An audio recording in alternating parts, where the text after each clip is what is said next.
এ ভাই কি নিবেন? এদিকে এদিকে रुको जरा। নিবার চাইলাম তো ভাই একটা শার্ট, ভালো শার্ট আছে কি? আরে ভাই কি করলাম নাই, ভালো শার্ট নাই মানে অল মুকুন্দগাতি বাজারের ভিতর আমার দোকানে যদি ভালো শার্ট না, কারণ মানে আপনি শার্ট পাইবেন না। আপনি কি কালার শার্ট নেবেন? এই যে দেখেন শার্টের অভাব আছে। কোন কি ভাই? তাহলে দেন যে একটা ভালো শার্ট দেখি, কি শার্ট আছে আপনার কাছে?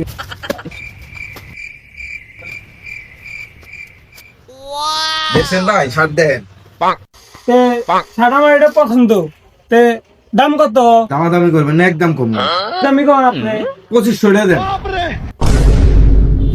এ ভাই কি হলো? এদিকে এদিকে আপনার এগুলো না একদম, এই জন্য চলে যাচ্ছি। আপনি কত দিবেন চান কোন? এটা করলেন যে দামাদামি করবেন না, একদম কোন। এই জন্য তো আপনাকে আমি দাম কয়ে দিছি। আমি যে দাম কম আপনি দিবেন না, 300 দেই। দেন ভাই দেন দেন। আল্লাহর দোকানদার ডাক দেন, খারাপ আছে।